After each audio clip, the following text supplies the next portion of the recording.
Dis, ils sont bizarres les gars là, avec leurs longues piques.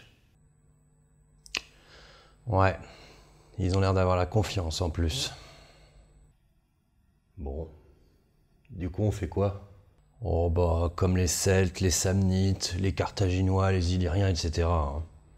On charge. C'est pas un peu con? Ça a toujours marché jusque-là, y a pas de raison. Ok, bah... c'est parti.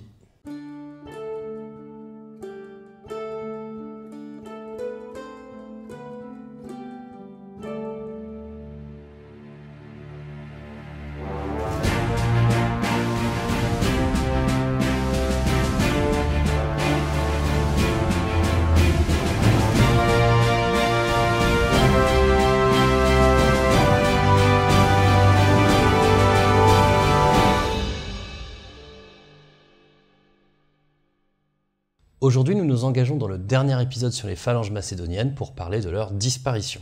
Et pour cela, nous allons partir d'une question somme toute classique. La Légion romaine a-t-elle vaincu la phalange macédonienne? Car si les quelques conflits entre Rome et les puissances hellénistiques, notamment le royaume macédonien, ne laissent aucun doute sur leurs résultats, À 2 guerres près, que des victoires romaines. il va falloir affiner un peu le constat d'un point de vue tactique pour vraiment comprendre avec le peu que l'on sait pourquoi les phalanges macédoniennes ont disparu.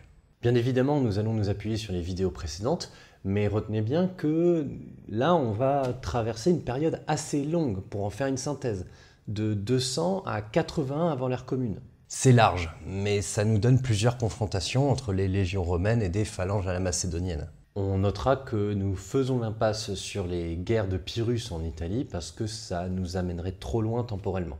Nous nous retrouvons donc avec un corpus de guerres non négligeable à analyser. Déjà, on a 3 guerres macédoniennes.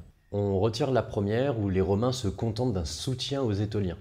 Certes, ils débarquent des troupes, mais il n'y a pas d'opposition directe entre légion et phalange. C'est essentiellement de la petite guerre. D'ailleurs, ils finissent par abandonner les Étoliens. C'est une des 2 guerres perdues par Rome dont nous parlions. Bref, en plus des 3 guerres macédoniennes, on a la guerre séleucide, 2 guerres contre les Béotiens, une contre les Achaïens, et la première, possiblement aussi la deuxième, guerre mithridatique. La troisième, laissez tomber, on n'a aucune preuve formelle de l'emploi de phalange macédonienne pendant celle-ci. Pareil pour la guerre d'Aristonikos. Ouais, il y a eu pas mal de conflits pendant cette période. Le tout nous donne donc un bon paquet de combats à analyser. Si certains seront décryptés, vous vous en doutez, on va surtout se donner une image globale pour essayer de déterminer la dynamique des confrontations entre légion romaine et phalange à la macédonienne. Et étant donné qu'aujourd'hui on ne va pas faire un conflit en particulier, on ne va pas dans cet épisode donner le contexte politique et géopolitique de chaque guerre dont nous allons parler. Par contre, en plus du contexte historique, on va aussi se donner un contexte historiographique. Car la question que nous nous posons aujourd'hui a déjà eu droit à sa réponse un peu après la troisième guerre macédonienne. Hein? Oui, il s'agit de l'interprétation de Polybe qui essaie d'expliquer pourquoi, en même pas 50 ans, Rome a complètement écrasé la Macédoine et s'est imposé comme acteur majeur face au monde hellénistique. Pourquoi on devrait passer par Polybe? Eh bien, parce que sa thèse sur la supériorité de la Légion sur la phalange macédonienne irrigue encore notre vision de l'opposition de ces 2 formations. Il nous faut donc comprendre la théorie qu'il développe. Bon, déjà on va commencer par parler des événements desquels il est un contemporain. Polybe est un grec né à Mégalopolis aux alentours de 200 avant l'ère commune. C'est-à-dire au début de la deuxième guerre macédonienne qui ouvre la période que nous étudions aujourd'hui. Le hasard fait bien les choses, non? Son père a notamment vu la guerre cléoménique que nous avons abordée dans la vidéo précédente. Mais ce qui nous intéresse le plus ici, c'est que Polybe va voir la conquête romaine de la Grèce. Ça commence avec la deuxième guerre macédonienne, vous me permettez d'ignorer la première. Cette deuxième guerre de Macédoine est en réalité une intervention romaine dans le cadre d'une guerre menée par la Macédoine contre le royaume de Pergame, Rhodes et leurs alliés. Ces derniers étaient en mauvaise posture et ont fait appel à la République romaine. Celle-ci, sortie récemment victorieuse de la deuxième guerre punique, accepte et entre rapidement en campagne contre la Macédoine alors fatiguée par son conflit. Elle retourne les Achéens contre les Macédoniens, l'isolant de la Grèce, obtient le soutien des Étoliens et finit par vaincre une armée macédonienne jeune et usée à Cynocéphale en 197. On retient cette bataille, c'est une des grandes confrontations légion-phalange. Quoi qu'il en soit, c'est un véritable tournant dans le monde hellénistique qui marque le début de l'impérialisme romain en Orient. La Macédoine perd son hégémonie sur la Grèce et Rome se retire en se déclarant protectrice de la liberté des cités grecques. Mais elle a un nouveau problème qui apparaît, les Séleucides, qui arrivent de l'Est, qui avancent en Asie mineure puis en Thrace jusqu'à potentiellement prendre pied en Grèce. Ainsi, 5 ans plus tard, en 192, commence la guerre séleucide ou antiochique, où les Romains interviennent aux côtés de la Macédoine, des Achaïens et de Pergame contre les Séleucides et les Étoliens, ces derniers ayant été vexés par le traitement que leur a réservé Rome dans la guerre précédente. Oui, vous remarquerez que je vais assez vite, c'est fluctuant les alliances à l'époque, pour le dire poliment. En un an, les Romains expulsent les Séleucides de la Grèce, notamment après la bataille des Thermopyles en 191.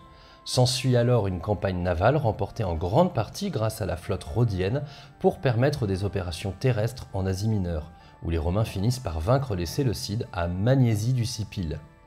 Ces derniers y perdent toutes leurs possessions en Asie mineure, et les Romains, ainsi devenus arbitres du monde hellénistique, se retirent à nouveau. Nouvelle bataille à retenir avec les Thermopyles et Magnésie. Bon, tout ça c'était quand Polybe était jeune, mais il va grandir. Et derrière, il va devenir un des personnages importants de la Confédération achaïenne. Et celle-ci soutient, quoique officieusement, le roi de Macédoine Persée dans la troisième guerre macédonienne commencée en 172. Mais cette guerre est la dernière pour la monarchie antigonide. Après la défaite de Pydna en 168, le royaume de Macédoine s'effondre complètement. Rome y met en place des États clients et récupère des otages de la Confédération achéenne du fait de son attitude ambivalente, dont Polybe qui est amené à Rome. La République, en 32 ans, a écrasé la Macédoine et domine les royaumes hellénistiques. Bon, on pourrait rajouter 2 guerres entre Rome et les Béotiens dans les années 190 et 170, mais on n'en a pas de récit très précis, donc laissons ça de côté. La provincialisation de la Macédoine vient un peu plus tard avec 2 autres guerres. La 4e de Macédoine, avec un parent de Persée qui se révolte et qui obtient quelques succès entre 150 et 148, mais il se fait évidemment écraser. Et la guerre d'Achaïe en 146, où Rome écrase la confédération achaïenne, notamment à Corinthe.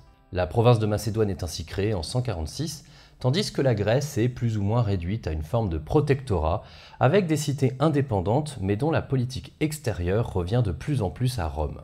Bon, tout ça, ça fait déjà beaucoup, et on a encore 2 conflits à explorer, mais on va enfin pouvoir se pencher sur Polybe. Ce dernier est un historien bien connu de son temps, et de fait, c'est essentiellement grâce à lui qu'on en sait autant sur cette période. Bref, c'est quelqu'un dont les écrits sont majeurs et qui se pose une question fondamentale.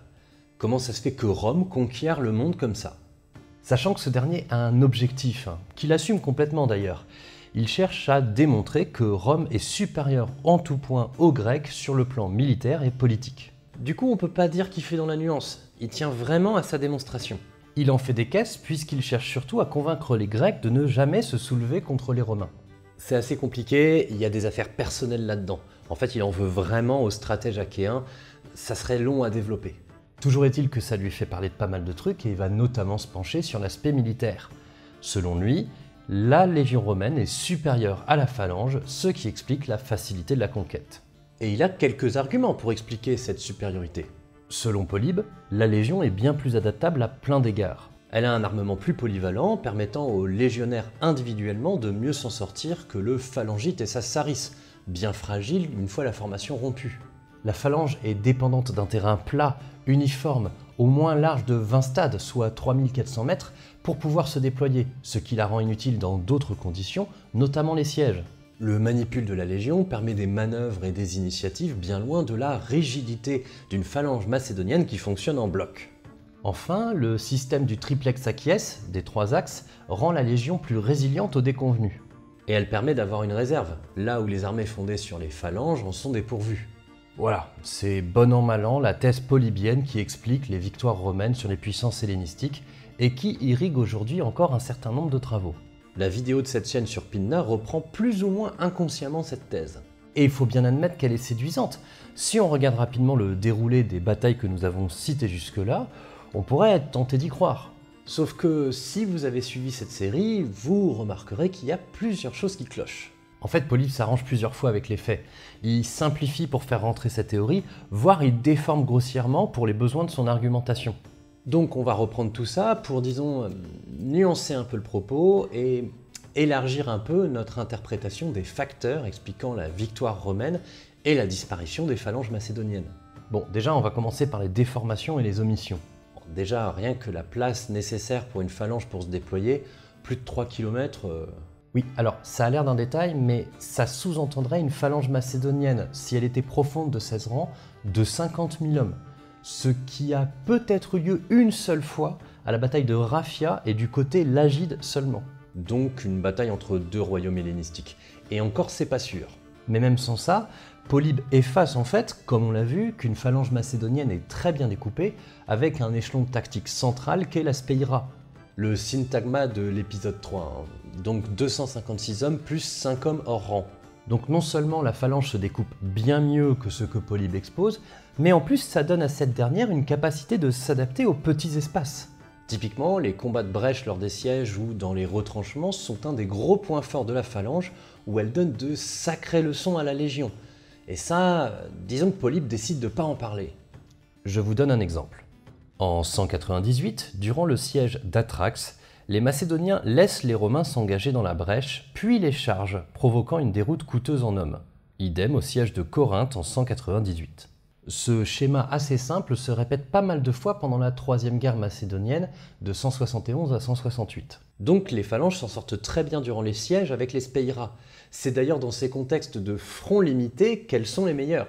Oui, parce que certes Polybe exagère sur la nécessité d'un terrain plat. Après tout, les vidéos précédentes montrent bien que les phalanges macédoniennes s'en sortent même avec des rivières ou des collines. Mais il n'a pas totalement tort. En fait, la très grande difficulté pour la phalange macédonienne, c'est de bien tenir sa ligne. Donc plus celle-ci est longue, plus c'est dur. Une brèche finalement c'est bien, c'est petit, c'est limité, ça s'attaque ou ça se défend facilement. Une grande plaine c'est souvent plus hasardeux. Pour ce qui est de la capacité d'un phalangite à s'en sortir en dehors de la formation, n'oublions pas que ce dernier a dans sa panoplie une épée et des javelots. Comme on l'a vu dans le deuxième épisode. Certes la phalange a depuis évolué, mais ça c'est toujours vrai. En fait, les unités de phalange macédonienne doivent aussi se montrer utiles dans les opérations de petites guerres, les coups de main, les embuscades, etc. D'ailleurs, durant les guerres contre Rome, Macédoniens, Achéens ou Béotiens se montrent très capables dans le domaine. Simplement, face aux moyens énormes de Rome, c'est difficile de tenir éternellement. Donc bon, le récit polybien, franchement, c'est pas ouf. Attends, il y a bien une raison quand même. Cynocéphale, les Thermopyles, Magnésie, Pinna, à chaque fois la phalange est écrasée par la Légion. Alors, oui et non, et plutôt non en fait. Drôle de manière de dire que c'est plus compliqué quand même. Et que veux-tu, il faut bien se renouveler un peu. En fait, ce qui nous hante avec la thèse polybienne, c'est que quand on parle de légion, tout comme quand on parle de phalange macédonienne, en fait on parle d'une formation tactique. Ok, et il n'y a pas que des légions et des phalanges dans les batailles. En fait, si on veut être vraiment juste, on pourrait dire que dans les oppositions pures légion-phalange, c'est plutôt la seconde qui domine. Je comprends pas. Bon, dis-toi que la légion romaine, c'est une infanterie de choc. Elle a connu pas mal de guerres et elle a un peu pris l'habitude de dominer par sa charge. Oui, un bon vieux rouleau compresseur.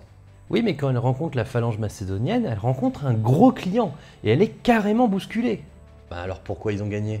Parce qu'il y a des conditions à ces batailles.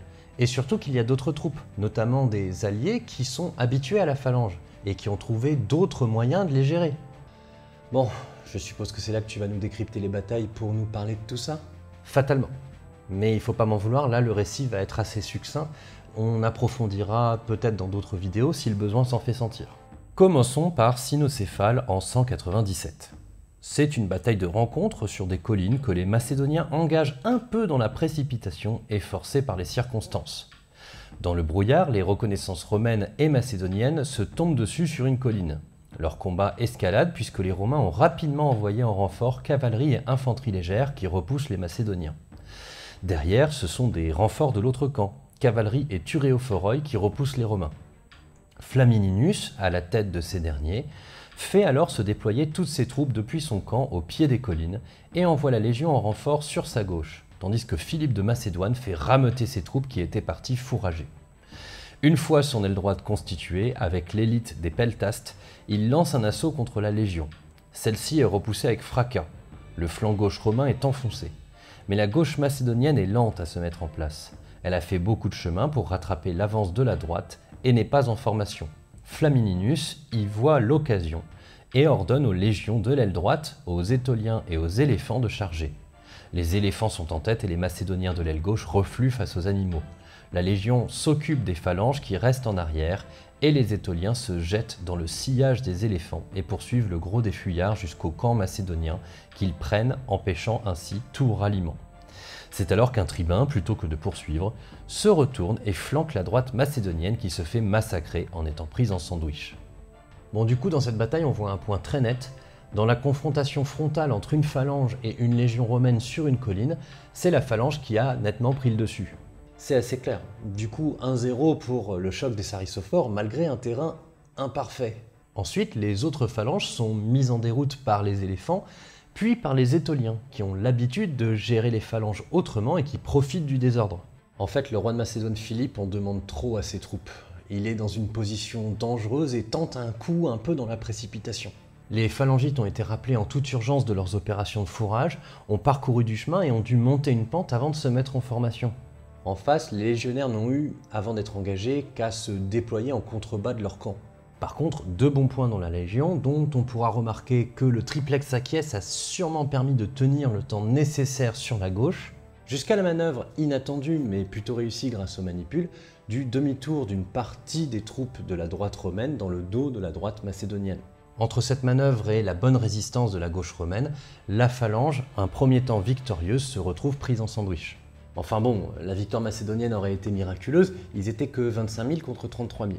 C'est sûrement aussi pour ça que les gains sur l'aile droite n'ont pas suffi. Bref, légion frontalement vaincue, mais bonne tenue et bonne manœuvre, et merci aux Étoliens qui d'ailleurs considèrent que cette victoire est la leur. Bataille suivante. Aux Thermopyles, en 191, les Séleucides, à 10 000 contre entre 22 et 30 000 en face, bloquent le défilé. Pour la faire très courte, après un duel d'infanterie légère, la première ligne de la Légion tente de les déloger et se fait sèchement repousser. En attendant, dans une redite de la bataille des Thermopyles plus connue, des légionnaires font le tour par plusieurs sentiers, et certains prennent par surprise les troupes censées les garder. Les Séleucides se retrouvent menacés d'encerclement et se débandent. Bon, autant faire le tour, certes c'est des unités de la Légion, mais passer par des chemins cachés, c'est pas ce qu'on appelle de la manœuvrabilité, autant en combat frontal, encore une fois, c'est la phalange qui a dominé. Voilà, pas grand chose d'autre à dire, donc bataille suivante. La bataille de Magnésie du Sipyle en 189 est beaucoup plus complexe, d'autant plus que nous n'avons aucune idée de qui est en supériorité numérique. Très grossièrement, les Séleucides tentent un déploiement complexe avec des chars et de la cavalerie à gauche, de la cavalerie lourde appuyée par les argyraspides, corps d'élite de la phalange à droite, et un centre avec le reste de la phalange découpé en blocs de 1600 hommes avec des éléphants dans les intervalles, le but étant de donner de l'autonomie aux unités de phalange et de réduire le risque d'une ligne mal tenue. C'est aux ailes de charger. La droite, par son choc, renverse complètement les 3 axes de la Légion et poursuit vers le camp romain, abandonnant le reste. La gauche, en revanche, voit les chars être mis en déroute par les hommes du roi de Pergame qui savent les gérer. Cela désorganise complètement l'aile séleucide. La phalange, qui n'a jusqu'alors rien fait, voit les restes de cette gauche refluer vers elle et se met en position défensive. Incapables de charger, ils doivent subir le tiraillement des Romains et de leurs alliés qui visent les éléphants jusqu'à les mettre en panique. Cela détruit toute la formation. Dans le même temps, la droite séleucide a été arrêtée à l'entrée du camp et voit la cavalerie attalide, victorieuse de l'autre côté, venir en renfort des fuyards. Les argyraspides et la cavalerie lourde doivent se retirer, vu la dissolution du centre. La victoire romaine est totale et doit beaucoup aux troupes alliées du royaume de Pergame. Bon, là c'est vraiment un récit rapide. Toujours est-il que la Légion est encore dominée dans le combat frontal.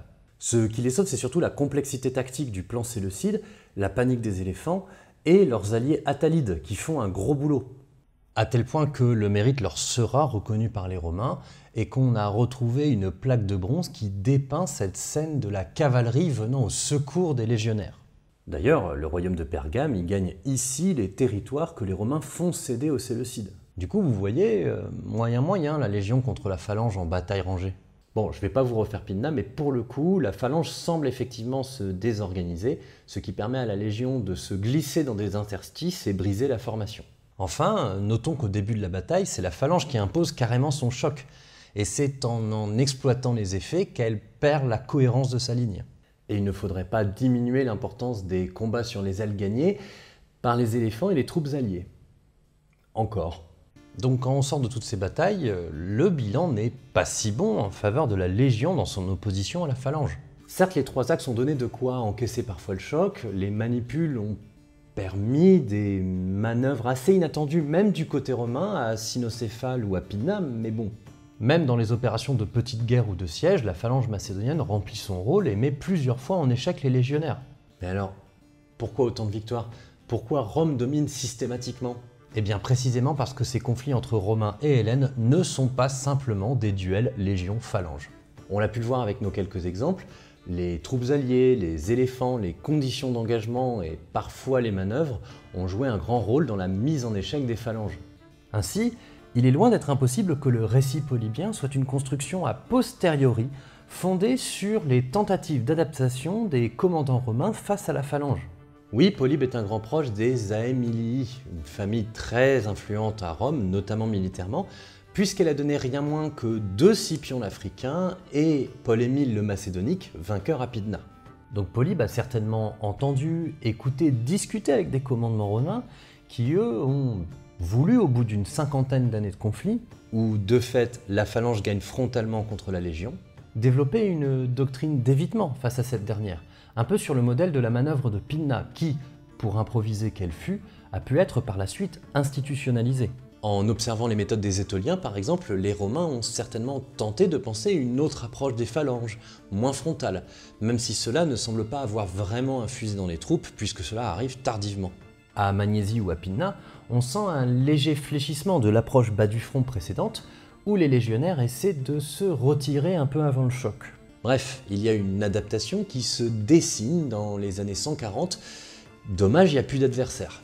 La Légion a bien eu une autre occasion avec la première guerre mithridatique à Chéronée, mais c'était en 86. Et elle a eu le temps d'oublier, ce qui fait qu'elle réessaie de gagner frontalement. Vous m'excuserez, je vous la fais pas, mais en gros, encore une fois, la phalange impose son choc et se montre supérieure frontalement.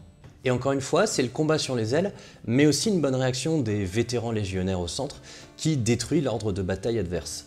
Donc bon, on peut finalement dire que la Légion n'a jamais vaincu seule la phalange. Du coup, le récit polybien, en plus de nous donner une mauvaise image de ses oppositions, efface les autres acteurs de ces combats. Cela relève d'une querelle mémorielle. Polybe est à Rome et s'appuie sur le récit des Romains qui, mécaniquement, diminue le rôle des alliés pour mieux valoriser celui des légionnaires. Et en face, les alliés ne se laissent pas faire. Les Étoliens, par exemple, font diffuser dans toute la Grèce des chants sur leur victoire à Cynocéphale. Bon, et puis il y a un autre point qui doit nous interpeller. Ok, depuis le début, là, on dit que la Légion a du mal à s'adapter, mais il faut noter qu'en face, c'est tout aussi conservateur. Voire pire, les Hellènes gardent jusqu'au bout les phalanges macédoniennes, ce qui doit nous interroger quand il y a autant de défaites. C'est bien parce que le récit grec pour expliquer la victoire romaine est complètement différent. Pour eux, le problème c'est pas la phalange, c'est l'emploi que les commandants en font. En fait, on repère pas spécialement de panique ou de volonté de réforme. Par exemple, les hauts officiers d'Antiochos III lui reprochent amèrement d'avoir mal employé sa phalange à Magnésie et d'avoir trop compté sur sa cavalerie et ses chars. Bref, pour les Hellènes, qui débattent également des aspects militaires, la phalange ne semble pas être remise en cause. En fait, on n'a que 2 réformes qui tentent de copier les Romains. Une par Antiochos IV, mais c'est seulement une unité, un ajustement dans une armée qui reste centrée sur des phalanges à la macédonienne. Et une par Mithridate VI après la deuxième guerre mithridatique dans les années 70. Donc super tard. C'est la seule réforme d'ampleur d'ailleurs. Pour le reste, les Hellènes ne remettent pas en cause la phalange. Mais c'est pas dû à un conservatisme militaire? Oh, c'est pas impossible, mais notons tout de même que le monde hellénistique n'a eu aucun problème à adopter l'armement celte des Galates pour mener à la création des Thuréophoroi.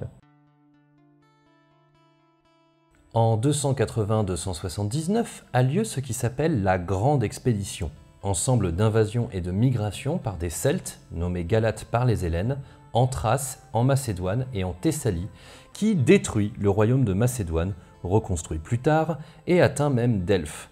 Autant vous dire que cela traumatise les Grecs. Cette grande expédition amène certains de ces Celtes jusqu'en Asie mineure, où ils fondent la Galatie. S'ils finissent par être vaincus, leur armement impressionne carrément et est adopté en une dizaine d'années par tout le monde hellénistique. menant à la naissance des Thuréophoroi. Pas si conservateurs ces Hellènes donc qui adoptent très rapidement quelque chose d'assez éloigné de leurs habitudes. Ceci étant, notons que les Thuréophoroi ne sont pas si éloignés des légionnaires. Pas impossible que dans la tête des Hellènes, la Légion ce soit qu'une autre unité de Thuréophoroi, donc que ce soit pas spécialement utile de chercher à l'adopter. Mystère. Voilà, du coup, bon, le fait que la phalange ait été conservée par les Hellènes jusqu'au bout ne relève pas spécialement d'une cécité de leur part. Les hauts officiers romains ont clairement été meilleurs tacticiens, mais ce n'est pas la Légion comme formation tactique qui a vaincu la phalange comme formation tactique. Cette dernière, dans ses confrontations frontales et pendant les campagnes, a somme toute fait ce qu'elle pouvait faire. Elle est restée adaptable et a su employer son choc. Autre avantage des Romains, ces derniers ont clairement de meilleurs moyens dans les guerres.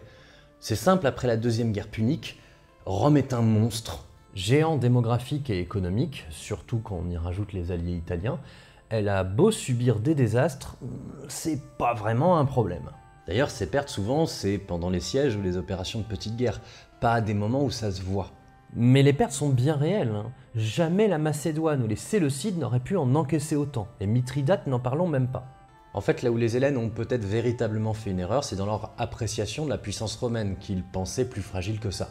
Mais bon, c'est un point à part. C'est un avantage extérieur à l'opposition tactique dans laquelle la phalange est loin d'avoir démérité. Allez, ça te brûle les lèvres, alors vas-y.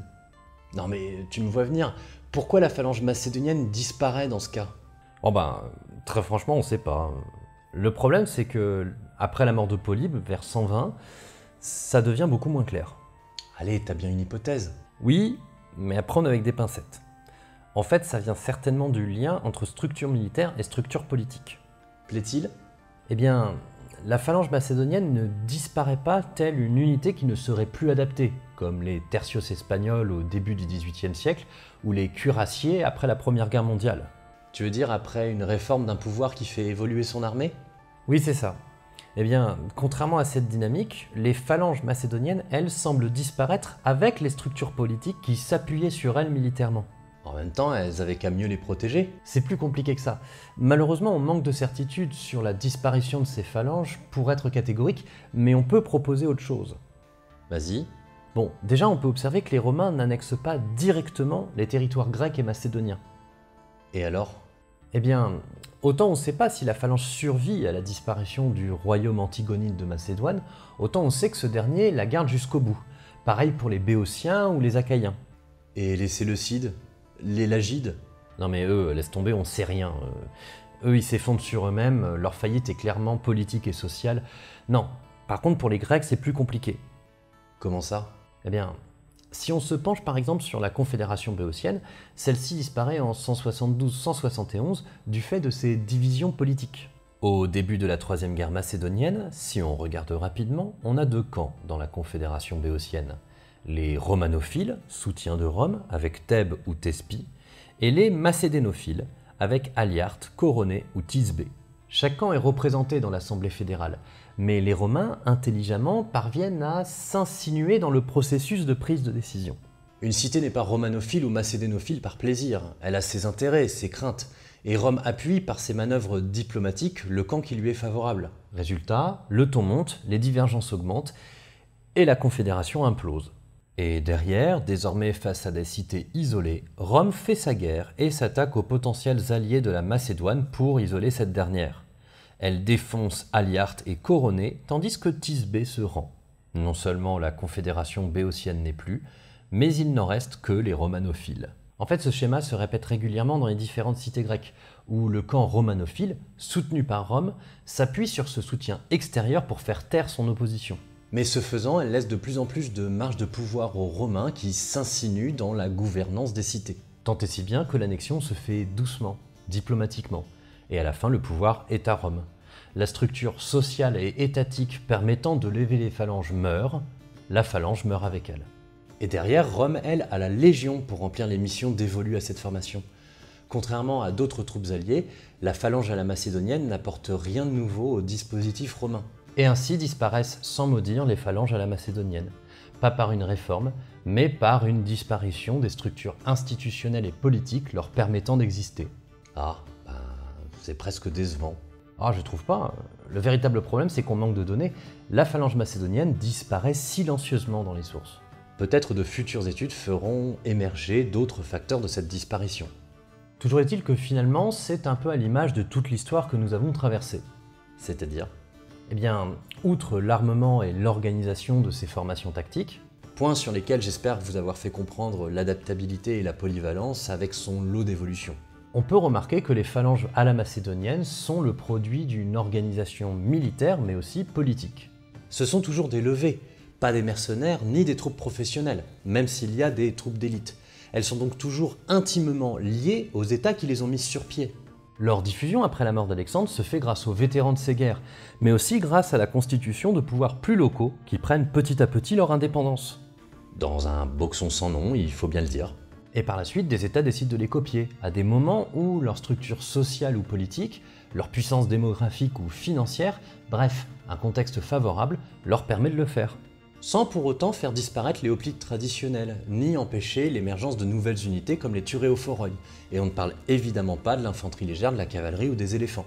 Finalement, c'est presque trop logique de les voir disparaître avec les États qui les structurent.